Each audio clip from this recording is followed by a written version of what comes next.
आज फिर एक बार हम लेके आए हैं आपके सामने कक्षा 12 के व्यवसाय अध्ययन में मुख्य प्रश्न जो बोर्ड परीक्षा में सामान्यतः आता ही है।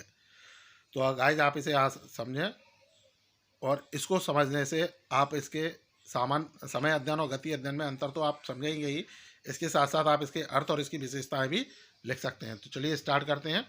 पहला बिंदु है इसमें उद्देश्य। तो जो समय अध्ययन होता है इसका उद्देश्य किसी कार्य को करने का परिमापित समय निर्धारित करना है। यानी समय अध्ययन में हम क्या करते हैं कि जो हमारा कार्य किया जा रहा है ना, यानी हम अपने कार्य के स्टैंडर्ड टाइम को निर्धारित करते हैं कि हमारा जो काम है कितने समय में पूरा हो जाएगा। गति अध्ययन में क्या होता है, जो कर्मचारियों की अनावश्यक चेष्टाएं होती हैं, यानी जो वहाँ फालतू बैठकर अपना समय बर्बाद करते हैं, इन हरकतों को कम करना या इन चेष्टाओं को कम करना इसका उद्देश्य होता है।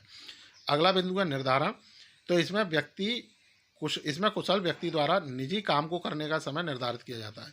यानी जो हमारा समय अध्ययन है इसमें हम क्या करते हैं, एक कुशल व्यक्ति द्वारा, यानी जो हमारा ट्रेंड हमारे जो कर्मचारी हैं उनके द्वारा ये निश्चित करना है कि कितने समय में कितना काम निर्धारित वो किया जा सकता है। गति अध्ययन में क्या होता है, इसमें गतिविधियों को समाप्त करें, यानी जो ऐसी गतिविधियां हैं जिनसे हमारे कार्य में देरी हो रही है, ऐसी गतिविधियों को समाप्त करके जो आवश्यक जो ज़रूरी काम है, यानी जो ज़रूरी एक्टिविटीज़ हैं उन पर अपना ध्यान देना है। फिर है मजदूरी। तो इसमें कुशलता के आधार पर मजदूरी निर्धारण करने में मदद मिलती है। यानी जो समय अध्ययन है इसके द्वारा हम श्रमिक की कार्यकुशलता को परखकर उनकी मजदूरी का निर्धारण कर सकते हैं। इसमें जो गति अध्ययन होता है इसमें मजदूरी का कोई बात ही नहीं होती, कोई प्रश्न ही नहीं उठता, मतलब मजदूरी निर्धारण का कोई प्रश्न नहीं उठता, मजदूरों को तो मजदूरी देनी ही पड़ेगी। अगला है अध्ययन। तो जो समय अध्ययन होता है पहले किया जाता है और गति अध्ययन समय अध्ययन के पश्चात किया जाता है। Stop watch camera. तो इसमें क्या होता है, जो समय अध्ययन होता है इसमें हम स्टॉप वॉच का प्रयोग करके कर्मचारियों द्वारा कार्य करने में कितना समय लगा उसको निर्धारित करते हैं। और इसमें गति अध्ययन में हम कैमरे के द्वारा उनकी अनावश्यक चेष्टाओं या अनावश्यक हरकतों पर निगरानी रखते हैं। उपयोगिता।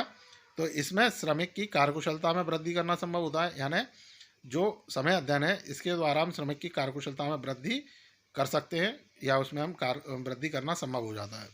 जबकि गति अध्ययन के द्वारा जो कार्यविधि होती है, जो उनके कार्य करने का तरीका है, कार्यविधि है, उसमें हम सुधार कर सकते हैं। सो गाइस आप याद रखना ये क्वेश्चन बहुत ज़्यादा इंपॉर्टेंट है, पेपर में सामान्यतः पूछा ही जाता है।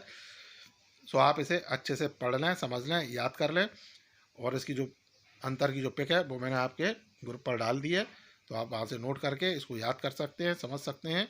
इससे संबंधित जो भी प्रश्न हो, क्वेरीज हो, आप पूछ लें। Thank you.